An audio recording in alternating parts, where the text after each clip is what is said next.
So, as Hakeem knows, and some of you might not know, I've been suffering from a terrible disease for the last 2-3 days. I have been puking my fucking eyes out almost every evening. Today I'm feeling much better. That is why I am here to accompany him on this lovely, lovely episode and to talk about this great topic that is in front of us. But why did I get sick? I thought about it for quite a few days, and I think I'm one of the first people to suffer physically because of toxic masculinity. So what do I mean by this? I went to this massive, insane birthday party by like a very good Albanian friend of mine. It was out in the forest in a big like rented house, barbecue, drinking. They did insane, copious amounts of drugs. It was a proper like whatever degeneracy hour. I only drank my vodka chilled on the side, but arguably all of these like people that I don't know down like 2 grams of coke each were perfectly fine on the next fucking day, and I'm out here dying because when I went into the sauna, with a bunch of people from the ex-Soviet world who have done saunas and then jumping into snow and then saunas and then jumping into snow their whole life. So maybe I should have thought maybe their bodies can take this and maybe I shouldn't do this on the regular, because contrary to popular belief, in the Balkans we actually don't do saunas as much. So I had to be same level as other macho men, and whenever I would go into the sauna and then jump into the pool and then go outside on this very big balcony, it was like -5, -10 Celsius outside. Google that for Fahrenheit for our American listeners. And I would stay outside for as long as they did, which is 10-15 minutes, completely wet hair, and most importantly, wet ass, wet stomach, wet lungs. And then for some reason, like 24, 36 hours later, when I went to bed for the second time, and I woke up mid-evening needing to rush through the hallways of this massive house to find a toilet that's not already puked up in order to empty my stomach for around 15 minutes straight, I wondered, oh my God, what could this have fucking caused? I think we have the answer. Toxic masculinity. Exactly. So yeah, I can diagnose it here, but yeah, I like the juxtaposition. I think that's the literature term for this juxtaposition between your weekend or your time and my time. I basically watched a football match and then just curled up like a good little boy.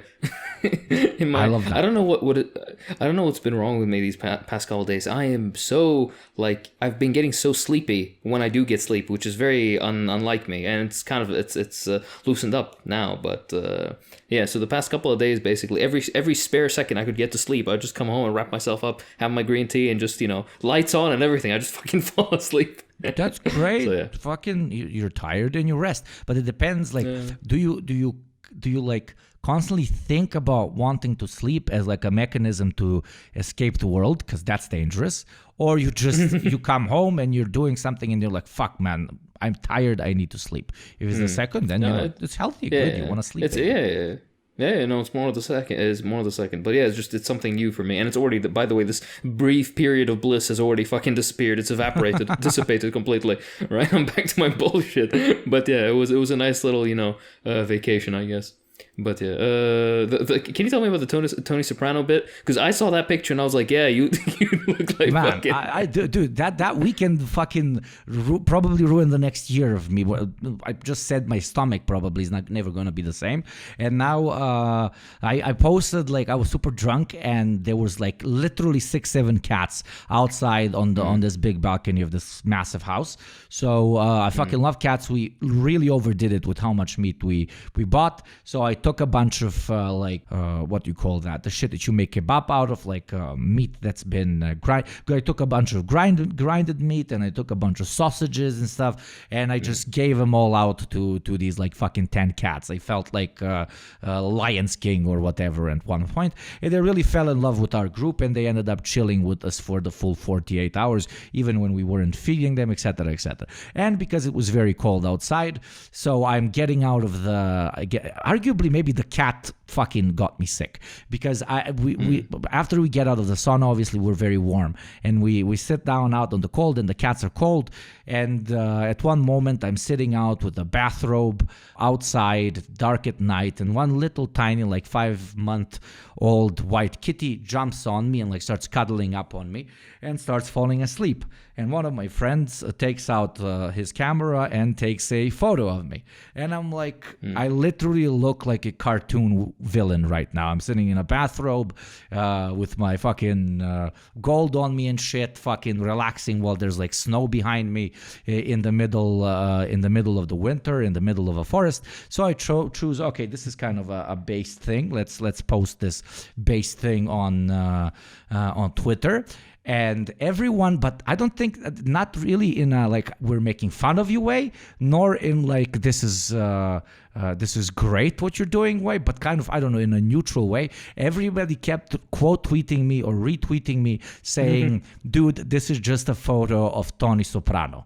Dude, this is just a photo of Tony Soprano. Dude, this is just a photo of Tony Soprano. And I'm like, okay, I'm a big guy, but I am not fucking Tony Soprano, okay?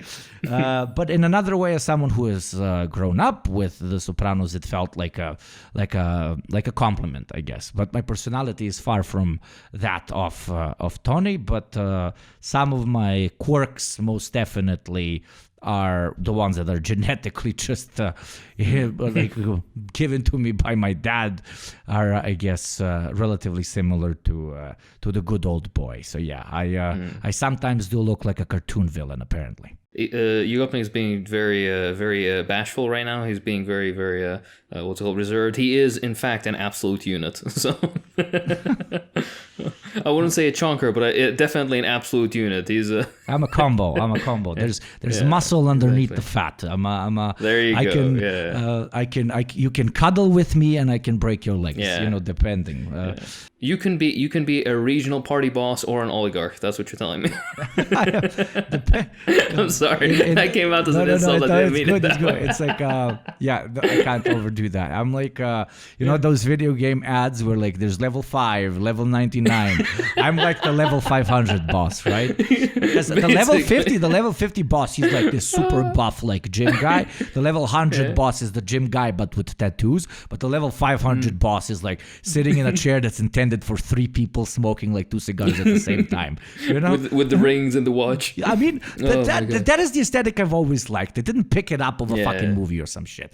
And people do come to me like, one Turkish guy on this birthday party, he came to me and was like, man, the last time I saw you on the rave, when I went to a rave, I couldn't believe it. I'm like, why? And he's like, I would never think you like techno music and that you like to dance. I'm like, why? He's like, bro, honestly, and I'm like, why? He's like, you look like an uncle. And I'm like, what the fuck?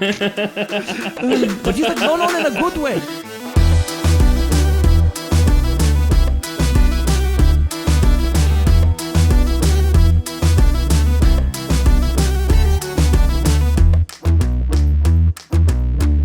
And hello everybody and welcome back to the Deprogram. I think you probably have already noticed that there is a beautiful, silky southern voice missing from this. What's the fucking French word for three-way? Ménage à trois? Some fucking nonsense. Oui, peut-être avec moi.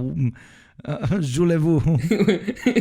All of it's a waste of time. Regardless, my point being is JT isn't around with us, sadly, and that's because he has jury duty of all things. I don't know, is that legal to say? JT will bleep it if it's not.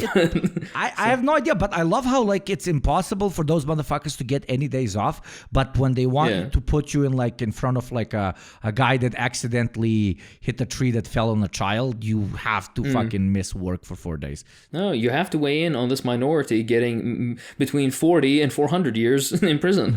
You have to weigh in. Absolutely. Like, oh man. I just hope it's some nonsense case that gets done quickly and he leaves, and I hope it's nothing too charged. But yeah, best of luck to our beautiful baby boy JT. And that's why he's not here with us. That being said, though, today's topic that we'll discuss is the personality cult, specifically with liberals, but also with baby Marxist, baby leftists. There's a lot of confusion around these topics, the history of it, the idea of it, who these interests, or who do these concepts serve, interest-wise, etc., etc. But yeah, one short thing to note though, we briefly reached our Patreon goal, which is, I don't know, 1,000 something patrons or whatever, and then dipped back down again after the end of the month. But hey, you're all the more close to that extended Deprogram theme. Which, when the goal is reached, the full song shall be released. It is at the tip of your fingertips. Oh my God, the American lacking here is going to make this episode exactly. I'm trying to think of the ripe terms that with come to mind. completely invented allegoric and metaphoric Yankee sayings.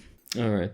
So, anyways, that being said, I look forward to dropping that eventually, because it was an absolute fucking banger. We still haven't heard the full version, by the way, because we want it to be a kind of an exciting surprise for us as well. Yep. But we have heard that's a banger, and the short thing that we segment that we heard has been definitely a banger. Anyways, to the topic at hand. What is a personality cult?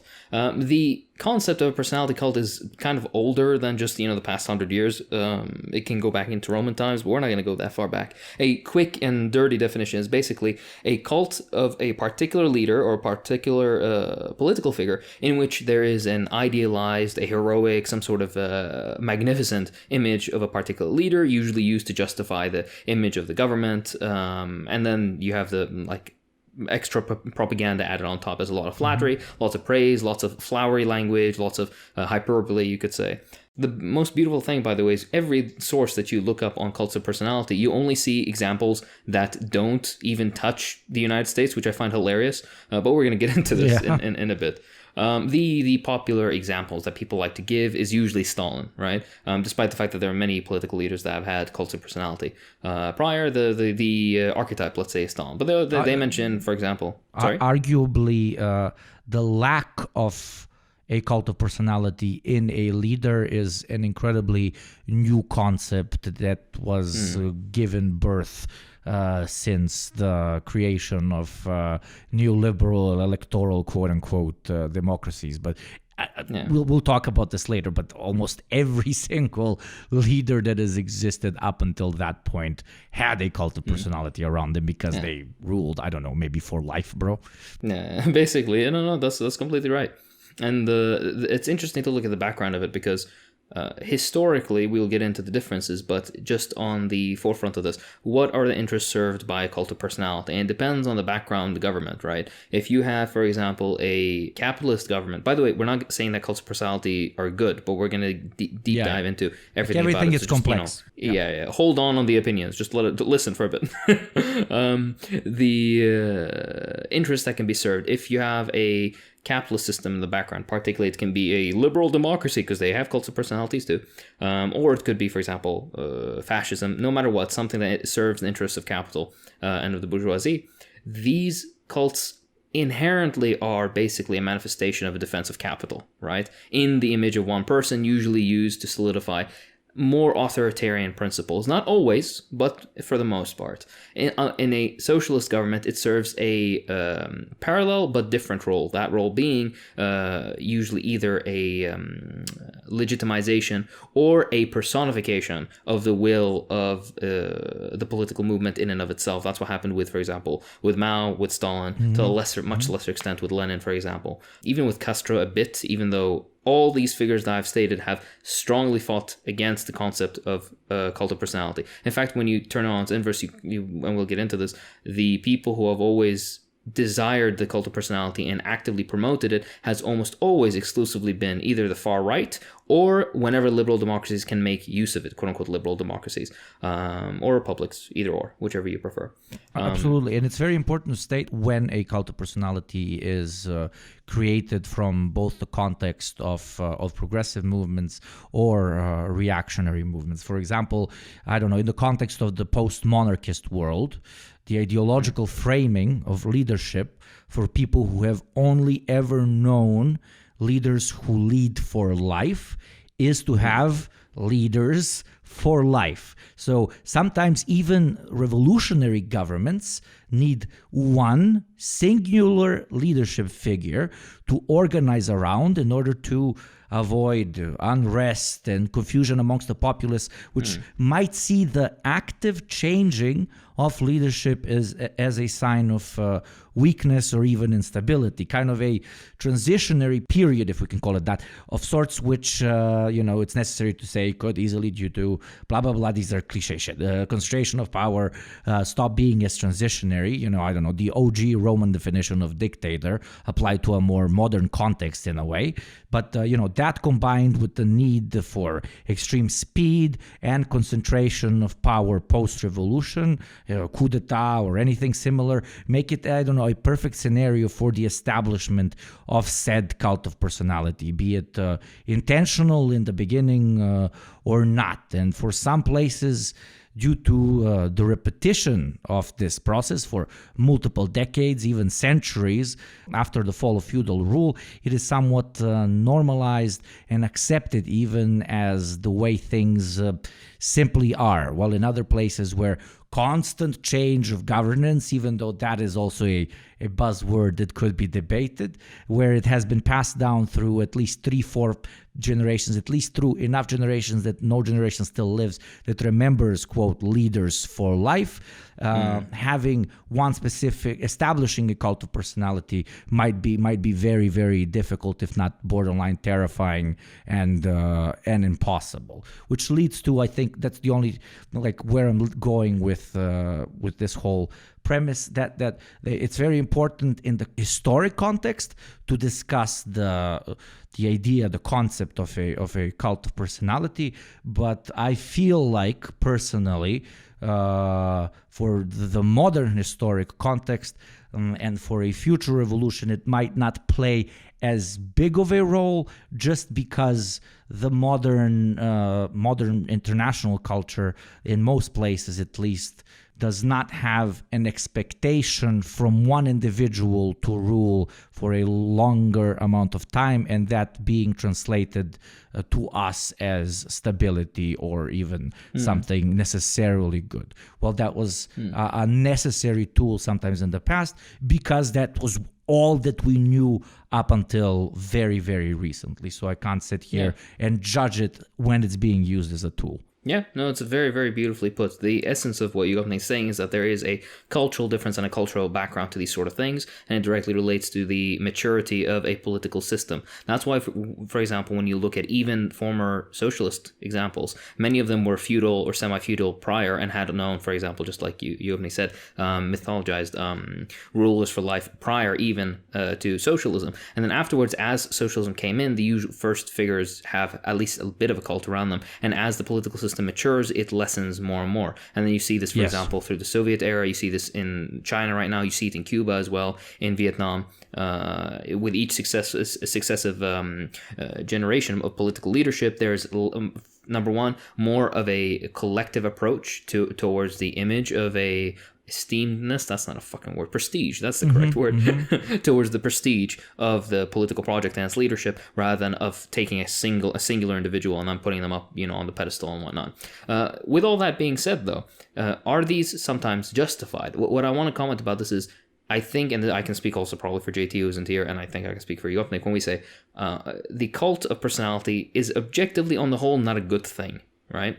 On occasion, it could have some justification for existence. For example, like in World War II, along with many other things that had previously been less desirable, they could be brought up to, instill a certain, patriotic spirit, the idea that we're a singular unit moving forward towards a singular goal, etc. For example, defeating the Nazis, having the singular leader who's, is being watchful over us, etc., etc. It can be useful in some senses, but over the whole, it is not a particularly good thing. But then you need to set it in its cultural and other, historic material, backgrounds. Historic, and class context. I mean, and exactly it's always, and the imperial one arguably being the most important one, because when it's them that use the cult of personality during, for example, a time of conflict or struggle as a unifying icon or figure, as a father or mother to kind of feel is watching over you during your struggles, etc., etc. That is the propagandized, brainwashed masses, etc., etc. While then at the same time, it is 2021, 2022, and right now we have arguably the most popular person that is, at least me in my lifetime, have witnessed ever, come out of nothing and become arguably more known than, I don't know, Charlie Chaplin or something, which is an incredibly well-crafted, I have to say, cult of personality around a figure in a country that is currently at war, Volodymyr Zelensky. But obviously, because of the different sides that different countries in this particular conflict are taking, etc., the side that is pro-Ukraine is presenting this, by every definition, cult of personality forming around Zelensky as necessarily positive. But when, for example, Xi Jinping is used as a cult of personality to unite people in the struggle against COVID, that is seen as a authoritarian crackdown of opposite-minded Chinese people, etc., etc. I hope you get the context in which I'm comparing it. All I was trying to say is, while I previously said that for future revolutions it might not be, as relevant as we want to think it is as a political tool, in general it definitely still is, and it literally just spawned the greatest celebrity that has arguably existed in the last 100 years. No, for sure. They made the holograms of him and everything. It's fucking ridiculous. Yeah. I'll tell you what. There have never been. That's me pulling the JT when he says, "I tell you what." There's never been a Stalin hologram, although I wish there was. No, you do not, because immediately when they made the Zelensky hologram, the Russians would download it and they would take a massive shit in the toilet, and then they would hologram the Zelensky hologram over the massive shit. So it's the creativity of people never ceases to amaze. Absolutely never. But we can just briefly touch on the positives and negatives of the cult. There are way more negatives than there are positives. The few positives that are there are to give, number one, an image to political leadership, even in a highly democratic system, as many of the former socialist systems were. It's usually easier for a person to visualize a singular leader rather than seeing, for example, we have the Supreme Soviet or the Great People's Assembly where there are 4,800 delegates and they vote, right? It's that is a picture of representative people's power that you can admire, but is very impersonal. But if you have a human being that you can put them on a poster with some fucking words and make it, a political statement, right? Their presence at a particular event, for example, will elevate that event, especially for, patriotic reasons or reasons that are directly helping, for example, with the industrialization of a country, let's say, or a military effort. These things, again, select points. These are very limited positives that they can have. The vast majority of the negatives are the entire political legitimacy of the government is assigned to a singular human being, and human beings are flawed. Just, that's I don't think anybody will take of the day. This point. Yeah, exactly. Hakim said human nature. Ha ha ha. Yeah, exactly. Communism. We've been boomed, guys. But anyways. That being said, got him. Ladies and gentlemen, got him. SWAT team. JT had like SWAT team thing. Or just leave Hugopnik saying JT add SWAT team and have him not do anything. Oh, fuck you. When you tell him to censor you, do that next to him when he asks you to censor him. And then just let him get arrested, motherfucker. Piece of shit. I love you so much. I love you too, brother. Come, leave that part, our little fight, which is never a fight. Please continue. I don't think we're capable of doing that. The only communists on planet Earth that never fight. Yeah. Alhamdulillah. Alhamdulillah. Anyways, with the negatives, otherwise, it includes, for example, like I mentioned, a very strong weapon against the image of socialist power. People will always point and be like, no matter how democratic system is, even if they have just for the, as mentioned, the political legitimacy. If you were to look into the example of Stalin, for example, Stalin hated the cult of personality. And this isn't just like, kooky Hakim. This is, fucking Kotkin has made this clear, for fuck's sake. If you don't know, Kotkin is a very popular anti-communist biographer of Stalin, and his first book is decent. All the other ones are absolute garbage. He fucking loses his marbles. But anyways, Stalin hated it. But the only reason he ever put up with the fact, despite the fact that he's made public several times the fact that he dislikes the cult, and even in private as well, the only reason he put up with it is because it gave legitimacy and an image, like a human connection, to the Communist Party of the Soviet Union at the time. And that's the only reason that he ever put up with it. Kind of the same with, for example, the Maoist example, kind of the same with several others. For example, Ho Chi Minh is another good example of that. Yeah, and that's even established even more by, no matter how much, it's not, a cult of personality does not only depend on the personality. Sometimes the cult outgrows them to an extent, and it keeps so many, or made in spite of them. Yeah, or made in spite of them very often, and it literally keeps so many interests afloat that if you were to step down, you would sometimes not even be allowed to step down. Sometimes very aggressively, sometimes just by your own conscience, because you would see everything fall apart. Either two cases, again, negative consequences of said cult of personality. So in a way, if it is done too well, ironically, it suffers from its own problems, because it will end up creating a society too reliant on the said personality cult, and therefore will not really be able to be pulled apart, even if said person wants it, which was the case very, very often with many progressive leaders throughout history. Interestingly, absolutely never with any reaction, irritation. Yeah, I wonder why. Yeah, basically.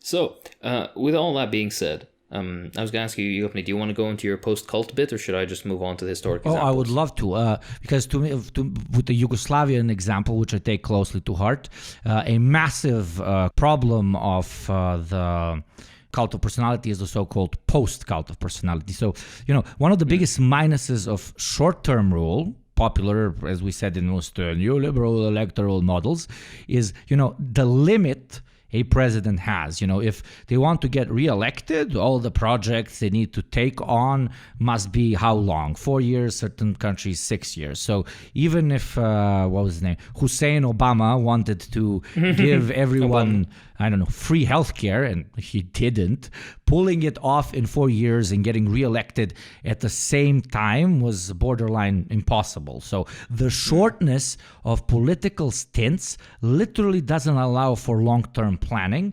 And sure, that's, where so-called professional cadres came in. At least that's what they taught me in formal political science education.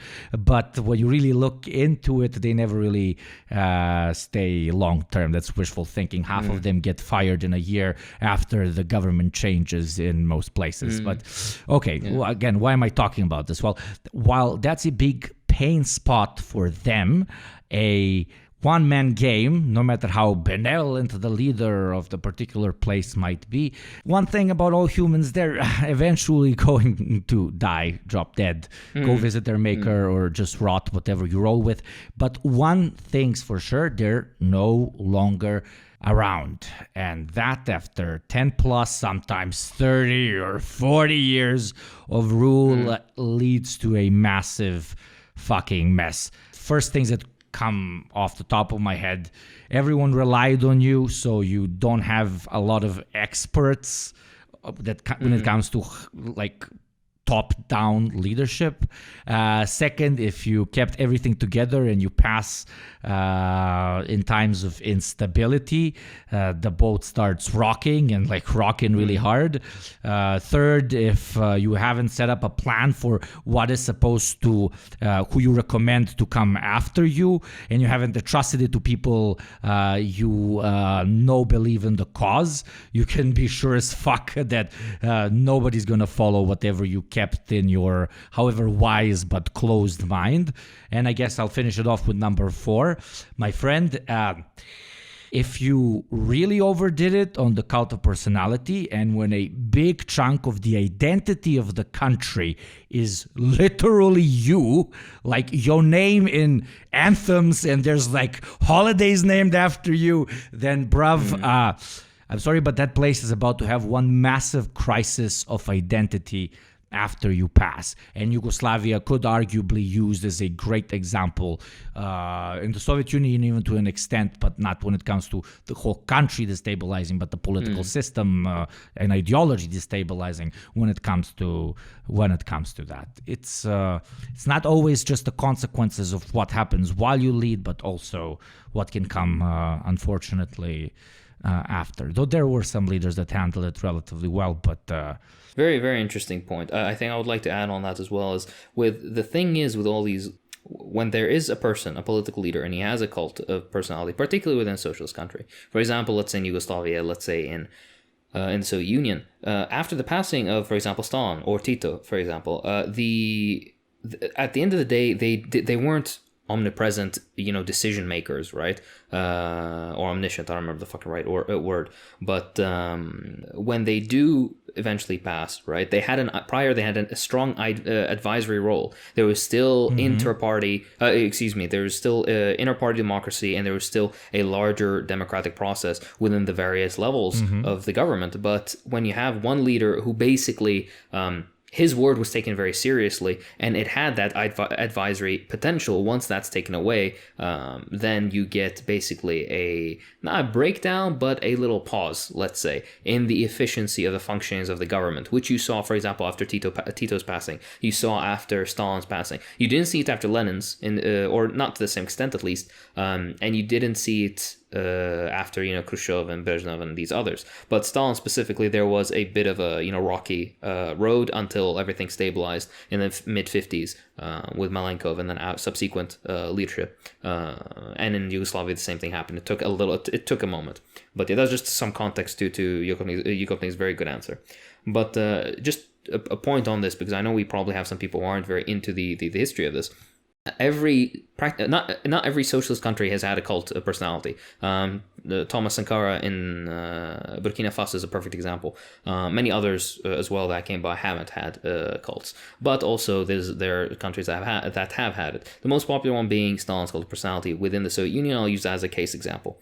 Very interestingly, the people who developed and supported the cult the most ended up, being usually the people who were most revisionist, the people who had the worst grasp of theory, or were, even to an extent, it could be argued to be counter-revolutionary at a certain point. If you were to look into the history of, for example, the Soviet Union, you'd realize that Bukharin and Khrushchev were very big proponents of the cult. And Bukharin, of course, got what what happened to him in the end. But when it came to Khrushchev, despite him being one of the main dudes in constructing the cult around Stalin, which, by the way, Stalin had berated Khrushchev about before, he eventually gave his quote-unquote secret speech, which is definitely not secret, it was meant to be publicized, in which he lied through his teeth and basically said that Stalin was the one who propelled all this nonsense. If you really want to dig deep into this and figure out just how far the bullshit goes, you can read Grover Furr's excellent book Khrushchev Lied,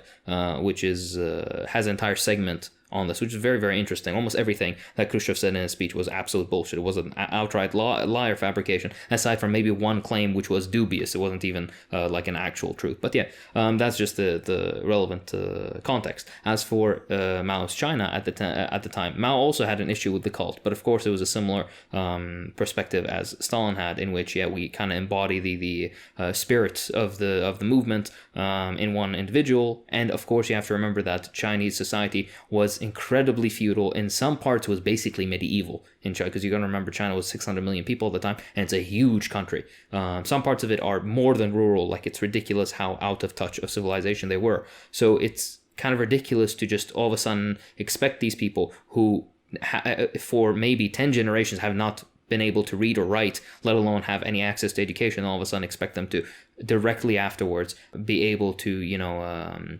wrestle with the concepts of a more complex political representative system in which you don't have anybody that you could kind of look up to embody that system in and of Or itself. even deify, yeah. Yeah, exactly right. That's not to, of course, denigrate or insult those peasants of that time, but you also need to kind of put yourself in that position, right? I don't know if you've, for example, a lot of the people we talk to are, they have an internet connection. They're listening to us speaking fairly like high level English, not to fucking stroke our own egos, but you know what I mean. Like most of these people have some connection to civilization. I've met and spoken with many peasants myself because my own father was a peasant. Sometimes you meet these people and you realize that yes, there is a certain, what Lenin would have termed a cultural gap, cultural developmental gap between them. That's not to insult them. They have their own, they're still human beings. They're intelligent. They're incredibly good at what they do. But when it comes to certain things, right, you have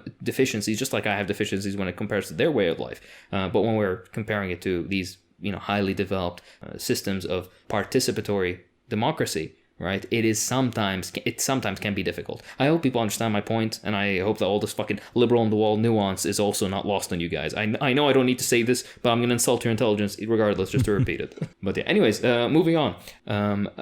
We can also discuss as the next point the Western examples that are never, by the way, never considered cults of personality. You have fucking royalty and kings. You have fucking presidents. You have businessmen and industry fucks. You have celebrities. There's a million fucking people that you can think of, right, who and it's never considered a cult of personality. I remember when I was a kid, right, and I remember as I grew up, one of the criticisms that I grew up with was, Iraq was a dictatorship, blah blah blah, Saddam had a cult of personality, and some Americans use that as a justification of like the backwardness of our political system. But I remember looking at like through foreign eyes into the United States, and when you watch some cartoons, for example, you see plays apparently where kids will dress up like the founding fathers and like make like fucking that is fucked up. That's not just me being weird. Another thing, by the way, you have pictures of the fucking president and a flag in every fucking classroom. We didn't have that. Wasn't the thing with us. We didn't have the fucking flag. We had pictures of Saddam, and Iraq was a dictatorship at the time. I'm not gonna say, like, I'm not denying this, but the insult is funny to me because I look back at the United States and I see an even more developed cult of personality that is so deeply ingrained in American society that people don't even think it's a cult anymore. This is just how it is. That's how fucking integrated. And I was gonna say another thing. The fucking the mountains, the Mount Rushmore, where they carved the faces of the whitest motherfuckers into these fucking mountains. Which, by the way, when I was a kid, I was like, okay, that's interesting. I guess that they could do that. It's kind of weird that you do that, but fine. And then afterwards, I realized that was actually like a holy mountain to the local native people, which makes it just so fucked up that they would even do that. But all right. Yeah, but I love that their argument is like, to the natives, like every mountain is holy, so we had to fuck up one eventually. But yeah, it's okay. You're making statues to your particular historical figures that you masturbate to. Every fucking country does it. Okay, the Americans have to make everything XXL size. We get it. But the kind of Orientalist approach of considering others having figures which they call it deify or follow without question is always presented as somewhat irrational, somewhat backwards, sometimes nonsensical, because those figures were followed in the name of something that is not true. But only we over here follow them, these great figures of history, for something that is very true. And when it comes to America, that is the fight for liberation against the English. Afterwards, it's the Civil War. Afterwards, it's World War I, it's World War II, it's Iraq, it's Vietnam, it's etc., etc. And that doesn't only apply to Americans. Every country, when discussing their own figures, their own freedom fighters, their own liberationary movements, their own kings, queens, martyrs, etc., etc. see them as people who have given their lives for something genuine. But the martyrs of other faraway lands are always zealous psychopaths that fought for something that is absolutely completely ununderstandable to them. And this goes back to the Crusades and to Roman conquest and to motherfuckers hitting each other over the rock, and the other motherfucker being sad that his dad got hit over the rock, so he makes a little rock statue out of his dad because he fought for the caves with water in them instead of the caves with no water in them. And it is a relative subjectivity that is common, that is kind of understandable, but that is not natural. It is always ideological. It comes from the lens of perspective that has been defined by your experiences and by the particular life that you lived. That is why, for example, I think Akim, you would agree, almost the entirety of the world finds everything that happens, I don't know, west of Berlin when it comes to celebrity culture fucking batshit insane. I don't know. Okay, I might get you look at Xi Jinping and you're like, it's fucking weird. This guy, fucking 10 years, 15, what the fuck, man? You know, I wouldn't agree, but okay. But in the same context, try to understand us. When we see you motherfuckers waiting in front of a limo for it to open and then jump on a motherfucker with pieces of paper and a pen, please sign this, and taking selfies and fucking fainting, or like girls like fucking screaming when they see some chick or some guy just walk out of a fucking cinema, looks absolutely mad to me. Fucking ridiculous. And not only mad, but sometimes you idealize these particular individuals. That, yes, okay, they're greatly talented, they sing, they rap, they dance, they act, okay, great crafts, massive respect. But very often, instead of idolizing them for their particular craft, let's not even get started on how many people you idolize that do not even have a fucking craft. I don't know, let's start from the Kardashians or whatever. But there's a more extreme, and there's a very recent example of this. You begin, because they are good at their particular craft, you begin idolizing them as individuals, like apart from the craft. Kanye West being a perfect example where, I don't know, it took you motherfuckers like 2 years, 3 years until this guy literally said fucking stupid ass Jew motherfucker, fucking Hitler was right, Sieg Heil motherfucker, for you guys to say this guy's fucking insane, he's stupid as fuck, he's a racist, fascist piece of shit. If that is not a cult of personality, I don't know what is. At least our cults of motherfucking personality inspired our soldiers to fucking kill some Nazis, okay? You guys... The guy raps well, and you're willing to put up with the shit up until the last moment. And some people still are. And this motherfucker is going to pull. Some people supported his bid for president. Yeah, I still do now, man. A lot of people are like, man, this is a perfect way for me to indirectly, kind of whistleblow my actual opinions about Nazism, about Jews, about whatever the fuck you want to call it.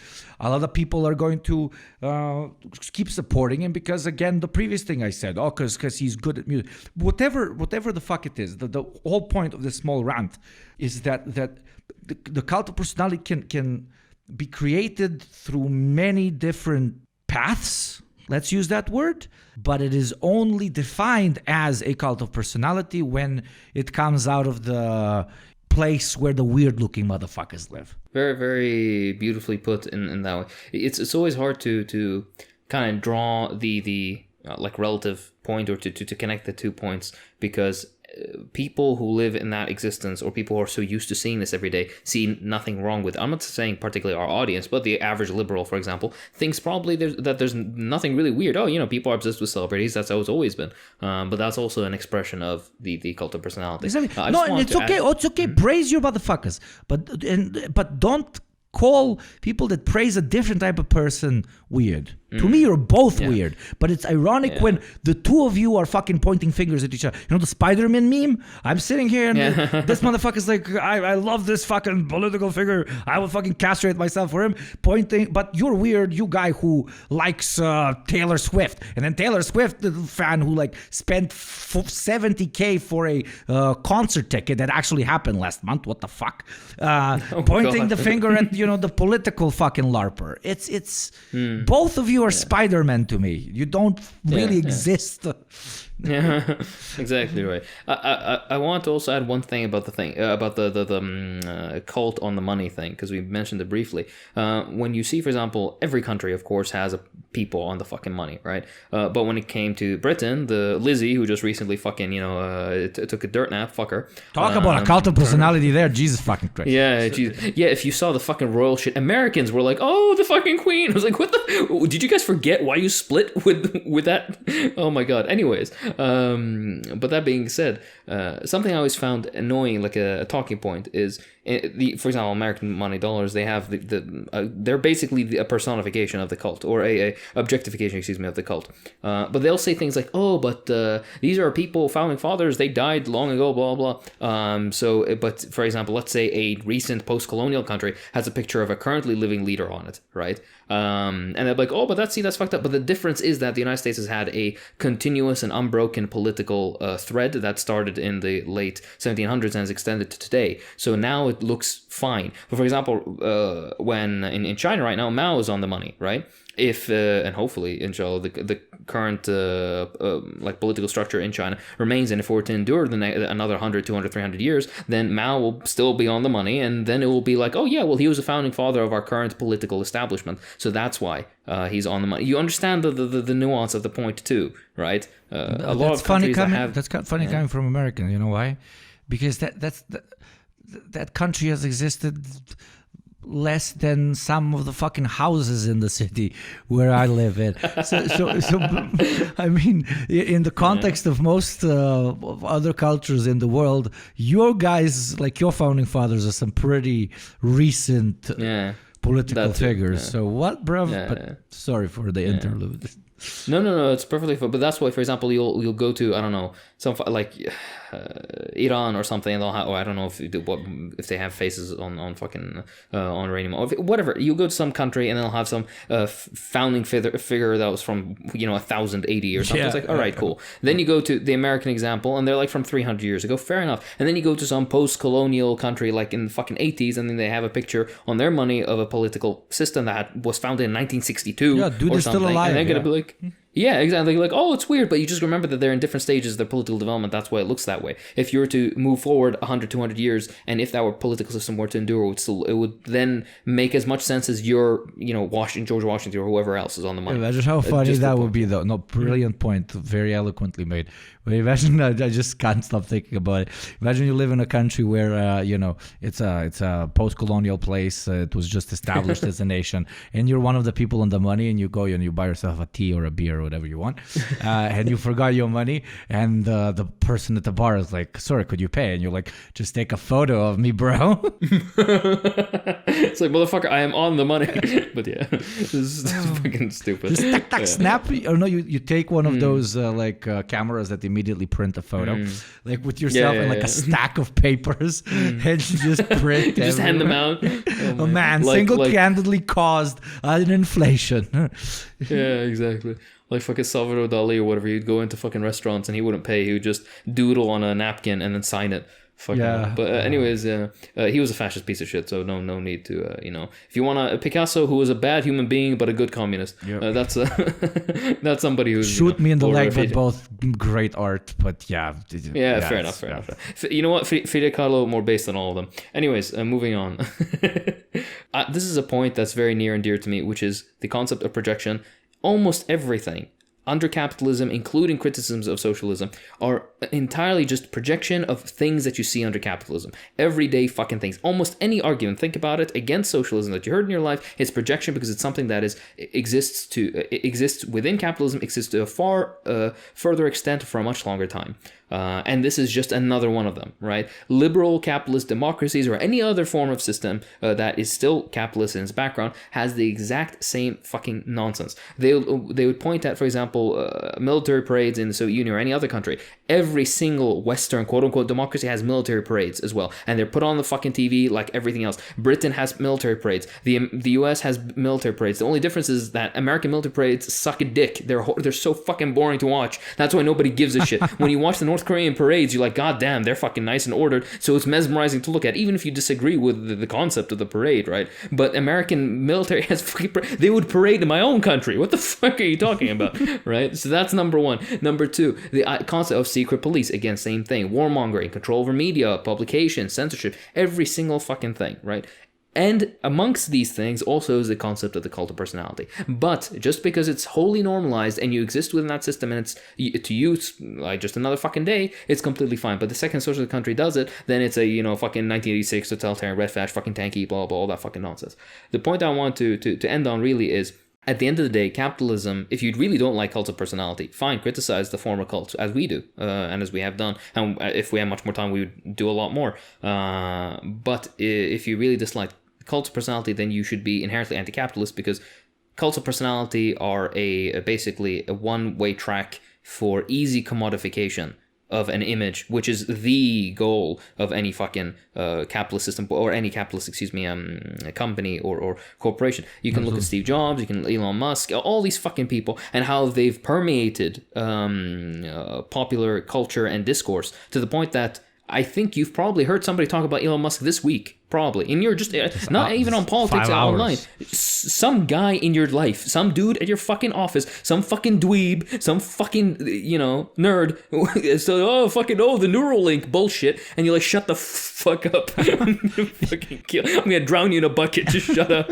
I'm gonna lick your balls. Now, like, it doesn't even have to be like a massive figure that's known throughout the world. A corporate entity, because it doesn't have anything to stimulate you with. It no longer even has the finances to stimulate you with, because it doesn't. That the only way for it to make additional profit is to cut your already tiny checks even tinier. So they try to motivate us with what we call internal marketing in my biz. Fucking shoot me in the dick. My God. Which is basically nothing other than idealizing, depending on where you are in the hierarchy, middle management, but most importantly, the executive branch of your company. We have managed to create an ideological framework in which, by instinct, when you hear somebody is a CEO, CFO, CMO, whatever, that you are shitting fucking bricks if you're on a call or on a meeting with them. A CUM even. Yeah. The CUM is when they say a particular thing or a particular order, or when they say this is the direction this company needs to sail in, everybody's on motherfucking board. No motherfucking questions asked. If he is in the executive branch, this person must be fucking brilliant. That is what we not only believe, that is what we swear by. Not fucking swear by. If anybody at any millisecond starts doubting these millions of cults of personalities that are spread out through every single office on the planet, everything is going to go the fuck under. Without the cult of personality, this economy would not be able to function. Without thinking that somebody that you didn't even get to vote for, in a place where you spend the majority of your time, who gets to give you orders that you can not ever refuse, and if you do, you will be kicked out and you will starve on the fucking street. Without that belief, none of the trains would arrive on motherfucking time. And for them to come and, okay, sometimes rightfully say, oh, in your previous experiments, you had this dictator or that dictator, to me is funny, because for your system to run, you literally need tens of millions of dictators that operate 24/7 and that overlook every single fucking action that you do in those 8 to 9 hours while you're at your desk, and even more, arguably, with the secret police and everything. So what the fuck are you talking to me about?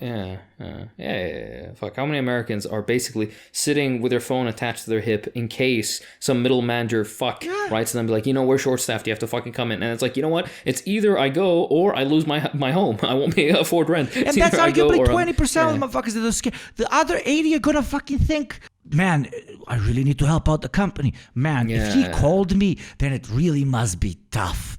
Man, he knows what he's doing. He understands the bigger picture. He's taking the bigger risk. Man, I would never be able to do his job. Man, I'm happy where I'm at.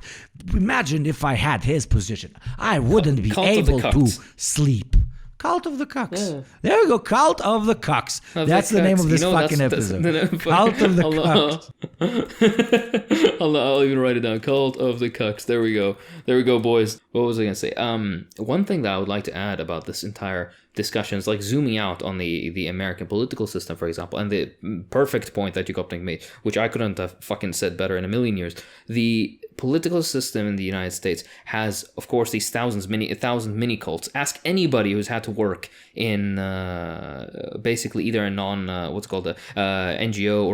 or government adjacent body, and how you have to fucking kiss ass to make it anywhere in these fucking systems, right? And many of these people aren't even doing it in a cynical way. Many of these people actually believe that shit, believe that, the local shitty representative, senator, or whatnot is actually the shit. But that being said, 2 points. Number one, the United States tries with every president to develop some sort of cult of personality. They have entire armies of PR people that try to fucking set the shit up. But number one, no American leader for the past 100 years probably has been fucking charismatic or competent enough to warrant a natural cult to form around them by just how, maybe FDR, maybe. Right? Maybe Trump, but the cult is too small. Yeah, and that was the point that I was going to get to.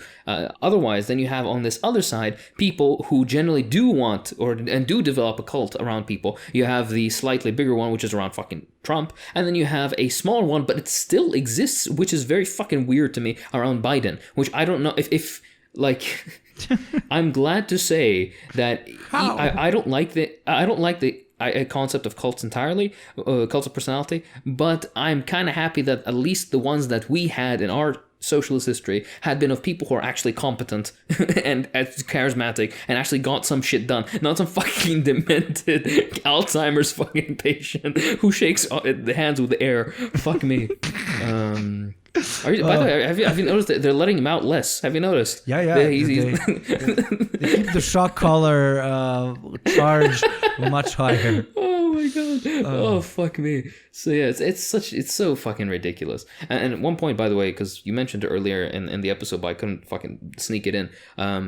One thing which we'll get into maybe in the future about the ideas of socialist democracy, which is a great episode. Let us know if you'd like to see it and how developed you want us to cover it. But something that we're going to do in the future. But if you want to really know the extent of the bullshit, quote unquote, democracy that there exists in most quote unquote liberal democracies around the world, many US senators have served nearly fucking half a century without unopposed, they're just living their life. They've been in that position of political power that they probably basically inherited from some close family friend or otherwise, right? Of course, they use their connections and whatnot to get to that point, but they've been there for fucking 30 years, 32 years. In the last 30, 40 years, literally just 3 different families swapped. Yeah. And then Obama he came in, made a pause of 8 years, and now like a motherfucker is trying to start his own monarchy, Trump, and they're probably gonna pitch all his 70 children after that. Come on, what are we talking about? I'm walking over here. Come on. Look. Robert C. Byrd has served 51 years as a fucking senator. Longer than fuck you. No, honestly, fuck you. Daniel Inouye served 49 years. Patrick J. Lee served 47 years. He's currently still serving. Storm Thurmond served 47 years. These people basically die in office or basically have to be forced out because they can't even show up to the damn thing anymore. But fuck you. I'll give you my left arm. Yeah. None of these motherfuckers know how much a gallon of milk costs. No, fuck no. Jesus Christ. So this is the point that's always irritated me. But to me, it irritates me, but it kind of impresses me because they've always. You got to give it to the neolib. He finds ways to very wisely repackage the shit he's selling his population as gold. Be it, the two-party system as of 2 parties that are basically the same as, electoral democracy, or be it, we have to, switch every 4 years, and then you have motherfuckers that are in charge of whole states for 50 plus years. He always manages to pitch it in such a very convoluted but yet believable manner to the everyday plebeian, and the everyday plebeian fucking lives to swallow it up. Especially the only people I call plebeians are people with no class consciousness, and I will always call them fucking plebeians because they're fucking plebeians. But sorry, please continue. It's impressive. We should. Respecting your enemy doesn't mean you want to be him, but sometimes you can even learn something from him. And in this field, I really think we can. Yeah, it's a nefarious mix of like social engineering on one side and also on the other side social immiseration to a point that people can't even pay attention to these sort of issues, right? Oh, of course. So when you have 1,000 fucking bills and you're in debt above your head and you're actually you have negative net worth in real terms, all that kind of stuff, you don't have time to care about our democracy isn't actually democracy. In fact, most people take that as a given. It's like, yeah, of course, it's fucking bullshit. That's why voter turnout in the US is fucking dog shit. At the end of the day, though, again, like looping it back though to cults of personality. The TLDR take-home point is this: cults of personalities, in and of themselves, aren't exactly good, nor do we particularly support them. That being said, historically they have had some uses, and they have had some explanatory justification. There's nuance to their existence because of certain cultural factors, material conditions regarding the level of maturity of the political systems that they developed under, and of course, at the end of the day, the projection point, which is just because there are some cults historically under socialism doesn't negate the fact that there are far larger, more encompassing, more deeply ingrained cults that exist even within current capitalist society that will continue to endure into the future. And this is something that would be contended with going into socialism, and we learn from our mistakes otherwise. That being said, though, it is kind of cool. All the fucking Lenin statues are pretty cool. But my favorite Lenin statue is the one in Seattle, the one that Lady Isdar, she always posts pictures, selfies with it, which is absolute fucking vibe. And I love the fact that it's on private property, so nobody can fucking take it down. I love that. Spicy. Very spicy. People keep like there's a guy that pretended to piss on the Marx statue in London, and he's like so fucking edgy. Fucking nice. Good job, bro. Very good, bro. Yeah, I never... Man, Marx would even fucking appreciate this. Like, can you even imagine how many statues Marx fucking pissed on? You think he feels fucking disrespected by this motherfucker? Yeah, he doesn't give a shit. He probably feels disrespected, but the guy's dick not fucking working and not being able to even piss on him properly. Fucking Jesus Christ. At the end of the day, it's like such a silly point. I remember, what was it? A counterpoint of the cult. Sometimes you get these like national symbols of what have you. And there's, for example, in Ukraine, there was the anti-fascist. She was a partisan fighter. Young girl, I don't remember her name right now, but she had a statue somewhere in Ukraine, and those fucking filth tied a noose around. She was executed by hanging by the Nazis when she was caught as a partisan. And the current Nazis, the current fascist filth in Ukraine, tied a fucking noose around the statue's neck and pulled it down. And I'm just like, how decrepit and how mask off do you want to go with your nonsense? Like, of course, we're not gonna say that they're all fascists, but when you see this shit and it's like on popular Telegram channels, and it's shared by major figures in the current government and whatnot, you're like, yeah, how mask off do you want to go with this? This is a completely different topic, but it kind of loops in onto the idea of of the symbols of a particular form of government and what they stood for, and how taking them down is kind of counterintuitive, like how they just took down Zhukov's. Zhukov, I think, had a statue somewhere in Ukraine as well. If people aren't aware, Zhukov was a Red Army general who orchestrated. He was a brilliant man, horrible politician, but brilliant tactical mind, and he's the one who led the Battle of Berlin. He's the one who took Berlin for the Soviets, amongst many other amazing military feats that he carried out.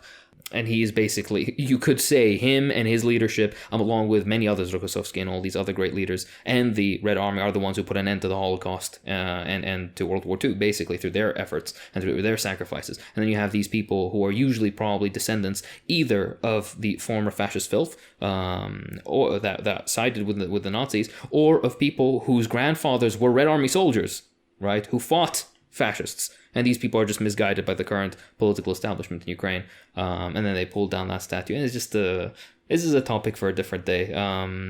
yes, and with all this being said, of course, JT's lovely voice is dearly missed. We would like to thank all our amazing patrons, obviously, for allowing us to do this shit. If it wasn't for any of this stuff, we wouldn't be able to take the fucking time to even make this stuff, so thank you many thousand times over. And of course, thanks to all the people who make the great memes and all the people who make the great art. Please keep that coming. We love to see it, and we always retweet it or put up on our Twitter and whatnot, with your guys' permission, of course. But yeah, and much love to Daddy JT in his jury duty right now. I hope he's laying down the law. Some black people. Yeah, exactly. The Jim Crow, God knows what's happening over there. Fuck me. Best of luck to our lovely boy. That being said, though, this has been the Deprogram. I'm Hakeem. I am Yugopnik. And I'm JT.